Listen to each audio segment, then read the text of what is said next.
各位網友，大家好，歡迎又嚟到另一集嘅忠言順耳啦。今日要同大家討論一下一個關於語言學習嘅問題，因為最近蕭若元先生剛剛做咗一個視頻啦，就關於呢方面嘅，對佢一啲睇法有啲唔同意，所以特別喺呢度同大家提出嚟討論一下，同時亦都用一用大家根據學嘅 critical thinking 啦，去考慮一下佢講嘅觀點係唔係正確。咁蕭生提出咗3個論點啦嚇。第一個咧就關於50年嘅經驗。咁我睇到覺得有少少奇怪，因為蕭生就比我年紀大一啲啦嚇，咁所以我諗佢今年應該係70幾歲。咁點解提出一個50幾年嘅經驗咧？咁50年前蕭生大概應該係20幾歲啦嚇。咁以蕭生嘅背景嚟講，佢應該係好早開始學英文㗎啦。如果從佢學英文嘅過程嚟講，應該我諗有70年。咁樣提50年咧，咁係咪由佢大學畢業之後開始計咧？抑或由佢大學畢業之後開始日常會用英語開始計咧？咁呢點大家要考慮一下。第二個講到經驗，究竟係咩經驗咧？係佢學習英語嘅經驗啊，使用英語嘅經驗啊，抑或教學英語嘅經驗咧？大家都知啦，蕭生就讀完港大咁啊，讀咗一陣碩士就冇讀完就離開咗出社會做事。咁其實即係佢一定會有50年嘅英語教學經驗啦。咁有時講到用英語方面咁大家都知啦，蕭生從未離開過一個講廣東話嘅社會，除咗最近呢4年佢嚟咗台灣之外啦。咁所以蕭生日常用嘅英語可能都係工作上需要英語啦。咁亦都好似佢所提嘅一點好重要啊。佢又冇嗰種語境，即係話我哋叫嘅 total immersion 嘅 environment 去學習英語嘅。好啦，咁佢嘅第二個理據係咩咧？就係話佢嘅英國文學啦，即係 English literature 嘅考試，無論會考或者係香港大學嘅 A level 都係攞 A 嘅。咁代表咗乜嘢咧？咁我要同你講，我會考數學都係攞 A 啊。咁我嘅數學係攞英文考噶嘛，我參加英中會考，咁咪代表我英文比較好咧？其實唔代表一樣嘢，只係代表我有能力去理解題目啫。咁大家諗一諗，即係英國文學其實都要考課文㗎，英國文學唔係純粹考英文。雖然我個例子唔係100% 啱啦，但係攞到 A， 可能其實因為你個內容讀得比較好啦，問題答得好啦，呢個唔奇嘅。因為蕭生一路冇提嗰樣嘢，佢會考或者 A level 嘅英文考乜嘢？俾少少冷知識大家即係討論一下嚇。我同蕭生考過即係 A level 嘅考法差唔多，基本上一樣。咁當年港大有一科叫做 User English， 咁真係好多考生就真係聞風喪膽。咁舉個例子俾大家聽一聽啦。當年我考嘅時候，大概1萬人考，咁9000個肥佬，咁A、B、C 夾埋就200個，D、E 夾埋就800個，即係全香港咧，其實得1000人合格嘅啫。咁所以你同人講我英文攞 E 啊，其實好威㗎啦，已經全香港 top 10%。我要俾大家講一句就係我考試係全香港嘅 top 2% 啊。咁所以其實咧，但係當時嘅港大咧就入港大係唔需要英文合格嘅，除咗有法律系之外。咁所以好多入港大嘅同學，尤其是喺工學院啊、醫學院啊嗰啲，相當多同學考試係唔合格嘅。咁唔合格時有咩補救嘅措施咧？咁就係呢同學就係開咗學之後要上英文堂啦，英文要合格先畢得業嘅啫。咁由於呢兩個學院大家都知啦，工學院同埋醫學院嘅功課咧相當繁重，所以我哋當時嗰個 language centre 咧就特別為大家開咗班，就星期3 8點。咁所以如果大家熟悉港大嘅朋友都知道啦，如果星期3嘅早上8點嗰個讀工科或者讀醫科嘅同學仲喺張床嗰個咧，英文實係好嘅，因為咧語言中心咧收人好嚴格，第一要交按金，上唔足堂就沒收按金。咁對呢啲英文唔合格嘅同學嚟講咧，佢除咗沒收按金之外咧，第二年要再報過，所以當時係相當多工學院嘅同學咧，就一早碌起身就上咗英文堂，然後再到後邊嗰啲堂就較腳翻宿舍瞓覺嘅啫。咁所以呢個少少冷知識俾大家啦嚇。咁蕭生嘅第三個論據就話佢個女講英文嘅能力好似你淨分唔出佢係中國人講嘅。嗱，對呢點我好有懷疑，遲啲同大家慢慢再討論下。咁始終喺大學啦，做咗幾十年嘅 mission officer， 有邊個家長入嚟我辦公室唔係講到自己個仔女會飛天咁叻㗎，係咪？同埋大家留意到一樣嘢，阿蕭生講嘅英文咧，老實講句就少不敢恭維。咁於是乎，我想問一句，咁佢個女咁樣同佢溝通嘅時候，係講廣東話定講英文㗎咧？咁如果佢個女同佢溝通係講廣東話嘅時候，咁蕭生屋企會唔會俾到一個佢講嘅語境俾個女咧？即係話整日都講英文。咁我都唔可以否認嘅，佢可以學得好叻，但係係咪真係叻到你聽完之後分唔出咧？後面有啲例子俾大家即係討論一下嘅。我諗就算你叻到點樣都好啦，其實你中國人講英文咧係分得出嚟嘅。咁喺今日詳細討論之前咧，俾少少我個背景大家啦嚇，等大家有少少去做 judgment 嘅 basis。咁第一我香港出生啦嚇，咁跟住喺澳門長大，咁喺香港咧讀小學、中學、大學，咁期間就去咗新加坡受訓啦。大學畢業之後，香港做過一陣嘢嚇，咁跟住就去咗美國讀研究院啦。咁台灣人就叫研究所啦嚇。呢啲討論陣間對後面嘅討論有少少幫助，因為都係少少例子嚟嘅。咁跟住喺美國麻省啦、美國德州啦、香港啦、台灣啦，都做過全職嘅教師啦嚇，喺大學裏面任教。咁當然其中仲有一啲比較少啲嘅，譬如話喺中國大陸任嘅客座教授啊，諸如此類嘅教職啦嚇。咁同時亦都係香港、英國、美國嘅執業工程師啦。所以大家要睇到一樣嘢，就係日常用嘅英文係相當多嚇。因為就算我喺美國、香港、台灣上課都係用英文上課嘅，因為呢個大家可能都未必會知。最近台灣推呢個雙語教學係推得好緊要㗎。所以變相嚟講，大家去諗到一樣嘢，其實我係每一日都喺度練習緊自己嘅英語嘅 presentation。咁呢樣嘢就有啲朋友認識我，因為我係沙中線嘅專家諸如此類啦。咁喺香港嘅法庭嘅出庭咧，好多時都係講英文嚇，而啲英文當然係比較嚴格啦嚇，尤其是你嘅專家報告啊諸如此類嘅嘢。咁首先大家自己嘅英語水平咧，始終有啲客觀嘅評估啦嚇。咁通常大家評英語有幾個方向啦嚇，聽、讀、説、寫嚇，通常講緊4個方面啦嚇。咁我最近啱啱就考過試啦，咁大家睇到呢張證書係啱啱出嚟嘅，其實係好近期考呢個關於聽同埋讀。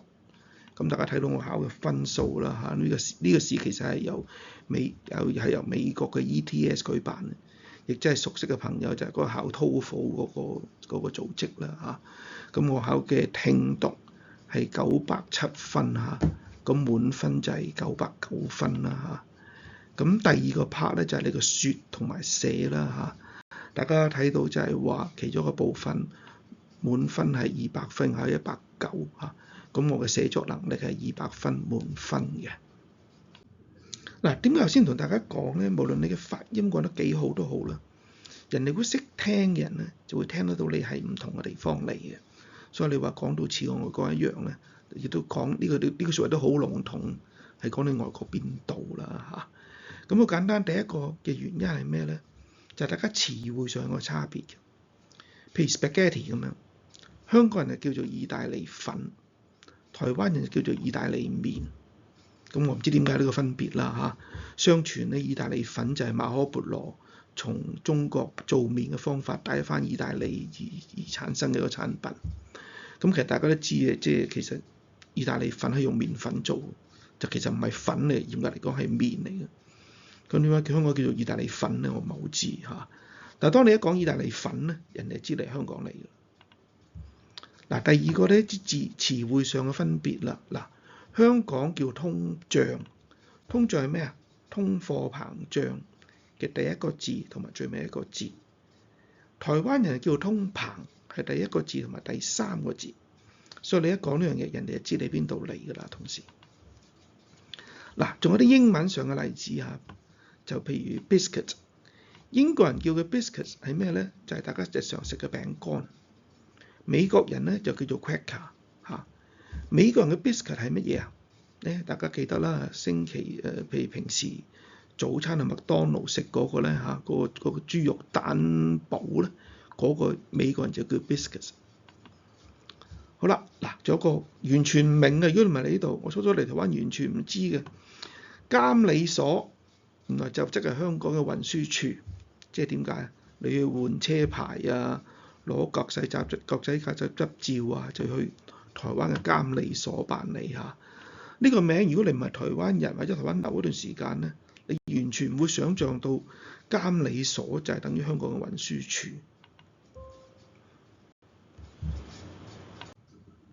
嗱，第二個咧，好多時人哋一聽就知你邊度嚟咧，就係你講嘅內容啦。譬如大家知美國係一個運動好發達嘅國家，所以美國好多用詞咧都喺運動嗰度嚟。嗱，舉個例子俾大家睇一睇嚇。Monday morning quarterback， 咁如果你唔熟悉美國嘅運動咧，完全一頭霧水。雖然你識解咩叫 Monday morning， 第一可能咩叫 quarterback 你已經唔識啦嚇。咁 quarterback 係乜嘢咧？就係打美式足球，大家見到前面有一排人喺度頂住對方，嗰排叫 linebacker。咁 linebacker 後邊嗰個咧就叫 quarterback 啦。咁 quarterback 後邊咧就叫 halfback， 所以佢叫做 quarterback， 因為佢喺條分 line 同埋 halfback 中間。咁啊 halfback 後邊有個叫 fullback。咁個 quarterback 係乜嘢咧？大家見到咧就係拉住個波向前掉嗰個，亦都係全隊嘅靈魂。咁 Monday morning quarterback 呢個字點嚟咧？因為大家睇到一樣嘢，美國嘅職業賽咧就喺星期日打嘅。咁代表咩啊？即係話星期一朝頭早你講乜都得啦，係咪啊？因為事後啊嘛，亦都等於我哋廣東話講嘅，即係事後孔明，即係事後喺度噏啲嘢，因為知道晒結果啦嘛，係咪？好啦，咁第二個美國好常用嘅就叫 World Champion。其實美國就所謂世界冠軍，其實即係美國冠軍嚟啫嘛，係咪啊？大家睇下打 NBA 個世界冠軍賽，其實係美國隊對美國隊啫嘛。美國嘅棒球嘅世界冠軍，就係美國自己內部兩個聯賽嘅冠軍對壘啫嘛嚇。嗱，仲有啲字就來自運動嘅，譬如 fumble。fumble 點解啊？就打美式足球跌咗個波，嗰個動作叫 fumble。咁後尾美國人好多時都會用啊。你平時咧，譬如有時手腳唔好靈活，啲嘢跌咗，咁啊又 fumble 啦咁嚇。咁呢啲好道地嘅用語咧，如果你唔喺美國生活過，你完全唔會理解。雖然你每個英文字你都識解，但係背後意思你係唔係會知嘅。嗱，咁第二個我哋香港人用嘅啊，譬如食碗雲吞麵啦咁，咁可能你會覺得小雲吞麵好多人都會明點解啦，咪食碗雲吞麵咯。但係小雲吞麵裏邊真正嗰個含義嗰個意境咧，你唔係香港人其實好難明解。因為小雲吞麵就代表咗咩啊？我哋一啲好道地嘅食品咯，好平好經濟，唔係好肚餓，食少少去小食去頂一頂肚。嗱，背後嘅含義係喺呢度。咁如果你完全唔喺香港住過咧，你純粹諗下，我食雲吞咪食雲吞麵咯咁。咁背後嗰種譬如話一種好經濟啊、好道地嘅小食啊，呢啲咁嘅意思咧，就喺呢度失去咗㗎啦。嗱，咁第三個好簡單啦，嗱，地鐵啦嚇，香港叫地鐵啦，台灣叫捷運啦，倫敦叫 Tube 啦，波士頓叫 T 啦，咁香港啲叫做 MTR 啦嚇，新加坡叫做 MRT 啦，反轉咗啦。美國嘅灣區叫做 BART 啦，因為有一個簡寫就係 Bay Area Rapid Transit。嗱，咁呢啲字亦都係好道地嘅啲用語，咁你一講人哋差唔多知你喺邊度嚟㗎啦。嗱，仲有個例子喺美國好常用嘅，美國嘅中國人，Massachusetts 嘅叫做麻省 ，California 叫加州。點解一個叫省，一個叫州？我唔知點解嚇。總之大家慣咗就叫麻省，然後加就加州。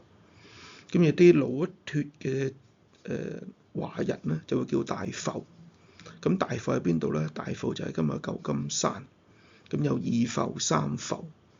咁咧二埠咧就係 Sacramento， 就係加州嘅省府。三埠咧就係 Stockton。咁唔知點解喎？洛杉磯咧好多華人咧就叫羅省嘅嚇。嗱，呢仲有一啲例子關於一啲道地用詞俾大家睇一睇。譬如你香港有人問路，佢哋話會左轉啦、右轉啦，或者叫你向前向後啦咁樣。但係如果你喺北京問路，人哋會點答你咧？會叫你向東拐啦、向西拐啦、向北向南啦。點解？因為北京城嘅建設係四平八穩，向正東南西北嘅，所以佢哋教人點樣行路咧，係會用個方向嚟教你。所以你一聽就知人哋係邊度嚟。好啦，另外一啲慣常嘅用嘅簡寫用嘅字啦，譬如 massive， 你喺波士頓問路，你再聽得一頭霧水。原來波士頓嘅人講嘅 massive 咧就係咩咧？就係當地一條好出名嘅街啊，就係 Massachusetts Avenue， 係由南向北貫通波士頓。咁而最出名大家成日聽嘅麻省理工學院啦嚇，個正式地址咧就係 Massachusetts Avenue 嘅77號。好啦，嗱，呢個就好間常，呢個我當年去新加坡受訓嘅時候學嘅。新加坡人係會講新加坡嘅，香港人先會講新加坡嘅啫。咁啊，因為新加坡來自佢嘅英文讀音啦，新加坡，所以我哋香港讀新加坡啦。咁但係咧，新加坡人咧一定係講新加坡。咁另外大家都明白啦，好多人都講到新加坡人嘅英語水平相當高，咁但係佢哋嘅口音亦都相當重嘅嚇。咁仲有一啲人好容易分啊嚇，我最近有一段時間就嘗試去學下少少日文。咁有啲日本嘅朋友會同我講：你點學都好啦，你講得幾口音幾啱都好啦，我哋都分得出你唔係日本人。咁我上次同佢哋請教一下點解啦。咁佢哋話因為喺日語裏邊咧，尤其是嗰啲敬語嘅詞啊，就好簡單，你敬同人講聲早晨咁。咁好多人都識講，香港人都有啲去旅行都學識啦嚇。可能你要講おはようございます，咁呢個係好尊敬嘅用法。咁啊有啲人會同你講おはよう，有啲人會講os。咁點解？其實日本人裏邊嗰個階級係分得相當之仔細，唔同階級嘅人咧個用語係有少少分別，而呢個分別咧係相當之 subtle， 即係如果你係外邊嚟嘅人咧係好難分得清楚。咁我亦都問過啲日本朋友啦，佢話當人哋知道你係外邊人咧，你講錯呢一啲咧，佢哋亦都唔會怪你嘅。咁有咗一啲咧，就直情係錯嘅用詞啦。譬如最近蕭生經常都講，即係美國嘅科研啊、美國嘅名大學啊諸如此類嚇，佢就提過一間學校叫做 CIT。咁啊，如果外邊嘅人都會諗啦 ，CIT 咪即係等於好似 MIT 咁啦，因為 MIT 就麻省理工學院啦嚇，Massachusetts Institute of Technology。咁另外一間好有名嘅就係加州理工學院啦 ，California Institute of Technology。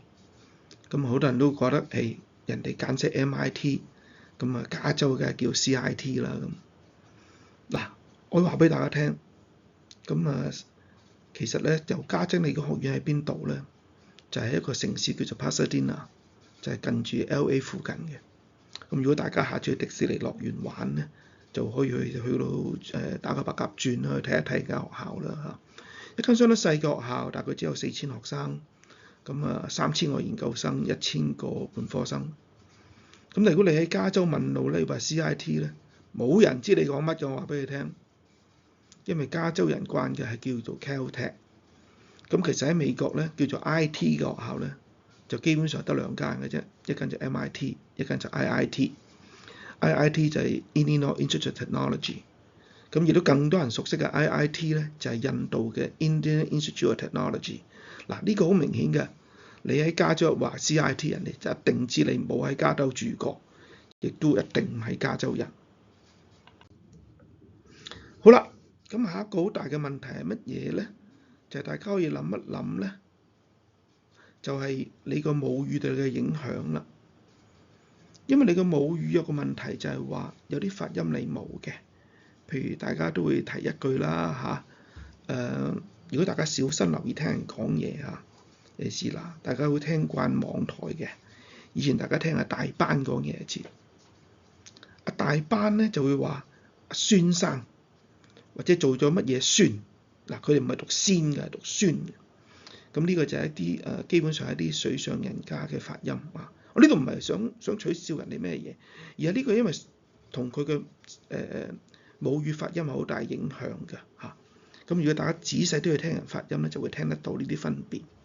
咁另外一啲例子俾大家聽啦嚇，譬如大家聽到先同大家講過，我喺澳門長大，大家小心留意去聽咧。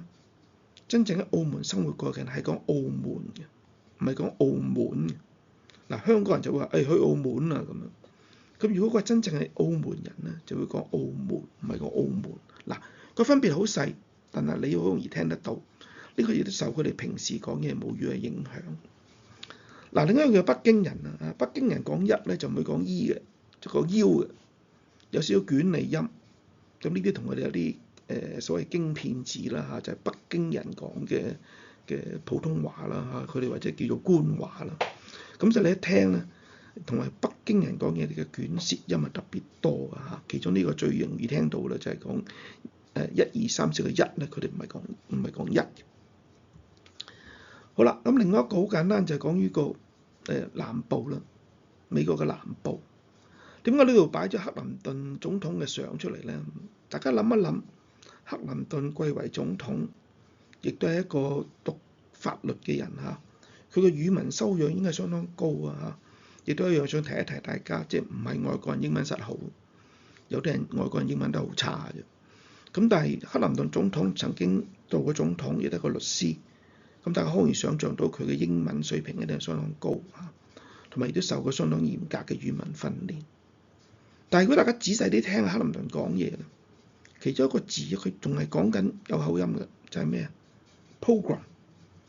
克林頓到今日都唔識讀 program 嘅，佢都仲係讀 program。雖然佢哋貴為總統啦，好多寫手啦，好多另一啲好多佢講得唔好嘅字咧，已經刪晒㗎啦。咁但係呢個字始終都刪唔到啊！大家仔細啲聽係會聽到。嗱，蘇格蘭人啦嚇，大家點樣睇過尼斯湖海怪啊 ？Loch Ness，Loch 係咩 ？Loch 其實就係溺。嗱，呢啲就係啲蘇格蘭嘅口音嚟。咁廣東話嘅問題咧，廣東話比較缺呢個捲舌音。所以廣東人自細都有個訓練咧，講嘢咧就唔好識捲脷。譬如你聽廣東人讀個26個字母就知啦嚇，讀嗰啲 R、L 嗰啲就係廣東人啦。甚至係台灣人都係，譬如台灣人讀個 N 字讀 N 嘅嗰啲，因為同佢哋講國語有啲關係。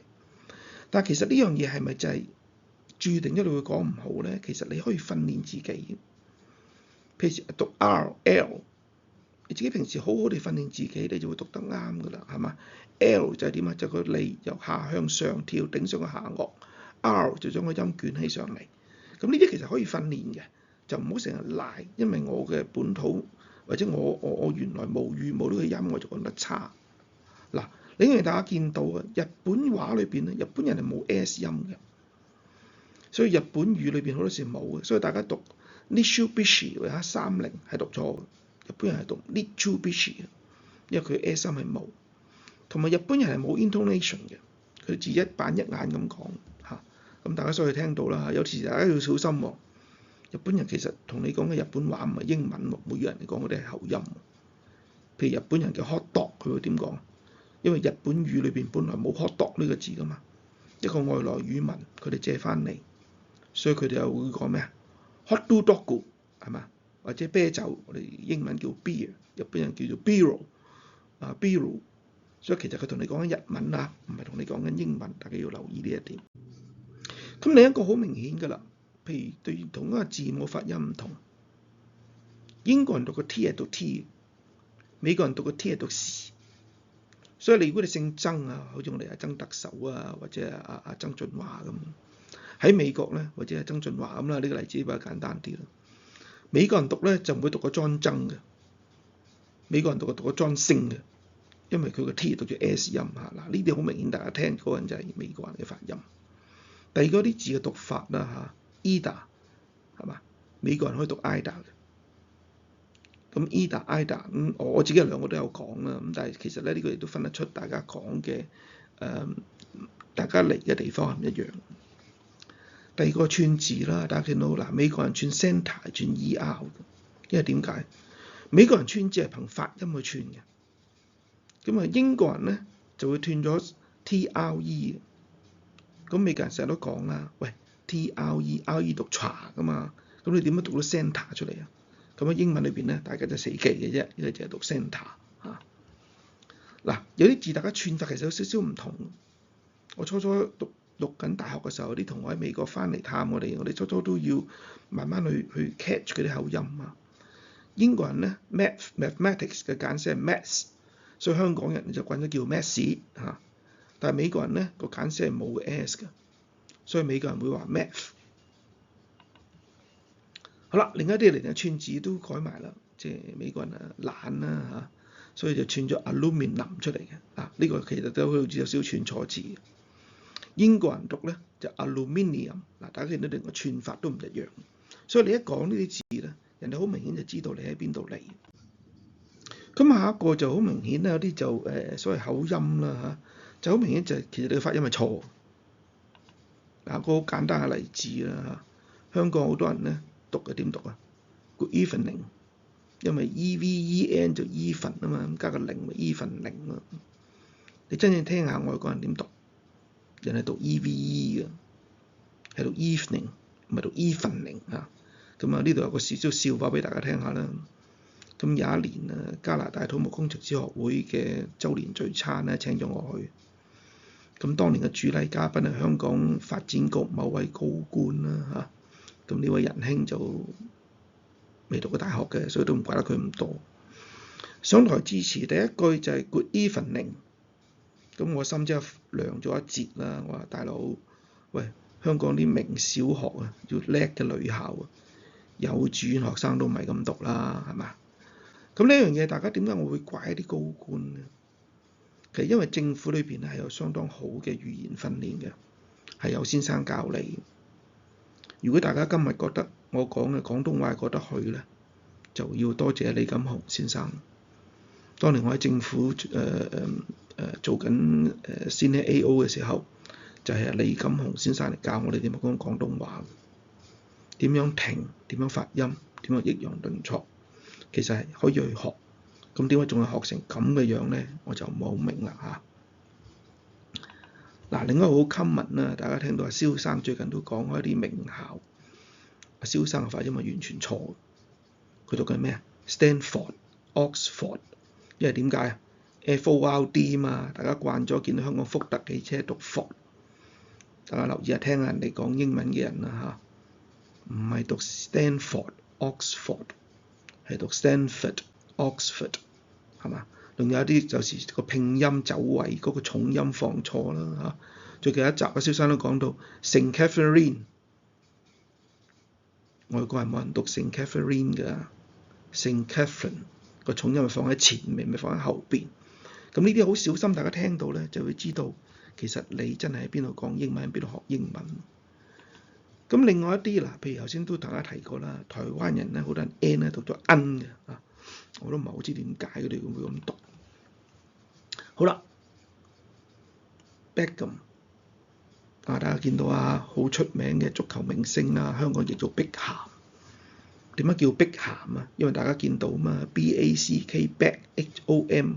鹹啊，火腿嘅鹹，而冇留意到咧，其實 H 音係唔讀嘅，咁所以應該讀法讀咩啊 ？Beckham， 所以亦都有啲體育記者譯得好咧，就譯翻做碧金。咁下邊呢一位咧，如果係球迷嘅都會認得啦嚇，就係荷蘭嘅球王告魯夫啦。當年74年嘅時候對西德啦嚇，嗰場決賽大家睇得如痴如醉啦。咁啊，告魯夫帶領嘅荷蘭隊打過2次決賽，但係唔好彩啦，2次都輸。咁所以告魯夫從來未攞過呢個世界盃嘅冠軍。咁啊，有人睇住個名啦嚇，睇住佢呢個名咁啊，英文照拼啦 Cruyff， 所以拼咗告魯夫。其實荷蘭文呢個字應該讀 Cruyff， 咁所以咧有啲好嘅新聞體育記者咧就譯咗做佳魯夫嘅嚇。呢啲就係種種形式，大家發音錯誤，咁好明顯啦，你發音都錯，人哋梗係知你唔係本地人啦。嗱咁頭先同大家講咗一樣嘢，你講得幾好都好啦，人哋聽得出嚟係中國人，點解咧？嗱，呢個係個好好嘅例子。大家見到呢一個咧，就如果熟悉美國電視節目嘅，知呢個就 Connie Chung 啦，鍾旭華。鍾旭華父母係來自台灣，咁佢好細個就去咗美國㗎啦。咁鍾旭華成就相當高啦，又喺美國嘅水門事件裏邊 involve 㗎啦。咁後尾佢就嫁咗位外國人啦嚇，中意睇戲嘅人會認得呢位明星係邊個啦嚇。大家睇到佢同列根總統握手啦，當時喬治布殊仲係做緊副總統嘅時候。咁下邊呢一張相就比較珍貴，就係佢隔離嗰個就係 Barbara Walters。咁點解大家會將佢同 Barbara Walters 相提並論呢？因為佢係第一個華裔嘅 anchor， 亦都係而家美國為止同 Barbara Walters 係兩位曾經擔任過一啲主要電視台嘅 anchor。嗱，大家要分清楚啊！美國 anchor 唔係香港嘅新聞報導員啊，唔係蕭生講嗰種讀下新聞嗰種係新聞報導，係讀新聞啫。美國嘅 anchor 係同時幾方面嘅資料 feed 俾佢，佢要做新聞分析，然後現場即刻講。咁喺美國有幾個好出名嘅 anchor 啦，譬如以前嘅 Peter Jennings 啊、Ted Koppel 啊、Tom Brokaw 啊嗰啲幾個嚇。咁其中一個能夠打入呢個圈子咧，就係 Connie Chung。咁點解大家要同大家提 Connie Chung 咧？大家想象到啦，能夠成為一個主要電視台嘅 anchor， 當然佢英文一定講得相當好啦嚇。咁但係 Connie Chung 我開始留意一樣嘢，就話我聽佢講嘢，點解我會聽得到咧？佢係中國人講。後尾我發現一樣好重要嘅就係咩咧？ Connie Chung 係唔識講中文嘅。一次我接受訪問嘅時候，甚至有啲時候佢自己覺得自己有少少有啲尷尬，因為人哋見到佢一個華裔嘅面孔，會同佢用中文講兩句説話，但佢完全唔識得反應，因為佢完全100% 唔識中文。咁嘅時候點解佢講嘅中文都會有少口音啦？係咪開始研究一樣嘢？人講嘢發聲，其實同一件樂器一樣嘅啫，只不過我個共鳴箱喺我個口裏邊。咁我開始諗緊一樣嘢啊，即係大家可以仔細啲去研究下，唔同嘅人種係咪會有唔同嘅身體構造？所以好多做人類學嘅研究者，從一個頭骨裏邊係分析到呢個係咩人。咁當你嘅構造唔同嘅時候，等於我哋有唔同嘅共鳴箱，你出嚟嘅聲係咪應該有分別咧？譬如大家好明顯聽得到大提琴、小提琴、中提琴發嘅聲係唔一樣噶嘛？無論件樂器幾靚都好，發音幾準都好，你都聽得到。所以我覺得你話個口音有冇問題，我覺得係聽得到嘅。所以對頭先阿蕭生第三個 argument 咧，我就唔係好贊同嘅。你講到完全好似外國人咁，我哋分唔出，其實呢個係冇乜可能嘅事啊！如果大家唔相信，我攞翻啲舊嘅Connie Chung 講嘅中文，大家聽得到，你好明顯佢講得字正腔圓，但係你會分到佢同真真正正嘅外國人講嘅英文係有好些微嘅分別嘅。咁大家可能會問啦，要學嗰個語言點樣先學得好啊？咁樣其實語言係一種習慣嚟嘅啫，大家開口會講，所以好緊要就話你要練習得多啦嚇。到有一日你突然間你發現你開口嗰個第一個反應係英文嘅話，你就接近成功嚇。最簡單係揼你一錘，你喐咁，但係如果你有一次你第一個反應就話 ouch， 咁就證明咗你已經行咗一大步嚇。咁但係呢個係需要去練習。咁第二個大家要小心就係好仔細分一啲唔同語言嘅分別，就係因為佢哋嗰個語言上個結構分別好大。大家諗一諗咧，譬如話我最簡單我問你，譬如而家已經晏晝2點啦，你今日好忙，仲未食飯，我埋嚟問你一句未食飯啊？嗬，你會點答啊？係啊，我未食飯。因為中文答問題咧係睇到問題點問嘅。如果我問你食咗飯未啊，你話未，但我問你未食飯咯？你話係啊，未食。但係如果你講英文嘅話咧，英文係唔係咁樣答嘅？英文係無論佢點問，你個答案都係 no， 因為你未食飯。佢哋答緊個問題個本質。咁如果大家有機會喺法庭上做專家證，要小心咧。好多時有一啲比較蠱惑嘅律師咧，就利用呢個弱點去套一個錯嘅答案。你唔為意咁樣俾咗個錯嘅答案啊，應該答 no 嘅，你答咗 yes， 就因為佢用個唔同嘅方法去問你。咁啊，注意一啲細節啦。咁細節好重要，因為好多人講嘢有啲地方自己冇留意嚇。注意細節唔係單係個語文嘅問題啦。有時大家講嘢會唔會無端端得罪咗人啊？都係成一啲細節上嘅嘢。咁但係呢個點樣留意咧？大家真係要聽得多，講得多。正如我哋初初講一句，香港人初初去到台灣或者喺外國讀書，同一啲中國嘅同學、台灣嘅同學講國語嘅時候，人哋會笑嘅，因為我哋啲發音嘅時候好奇怪。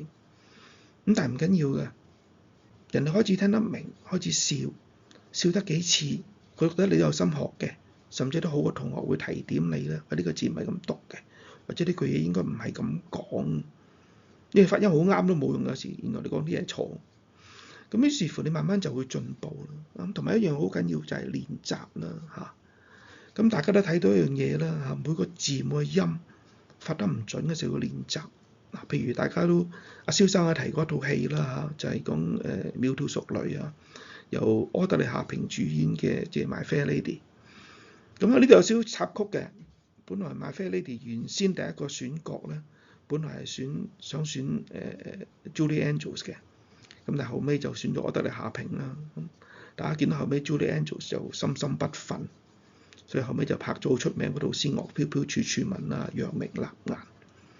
咁大家睇翻呢個窈窕淑女裏邊有幾個音，佢會教佢發啊。譬如Professor Higgins 鬧柯德莉夏萍係咩啊 ？A not air， 嗱 A 就係 A 唔係 air， 所以咧柯德莉夏萍開頭會講啊，大家睇翻佢戲裏邊內容係講咩啊？Professor Higgins just you wait， 其實佢想講 just you wait， 因為佢 A 讀咗 air， 所以讀咗 wait。呢啲就小節，大家慢慢去練習，每個發音啱唔啱。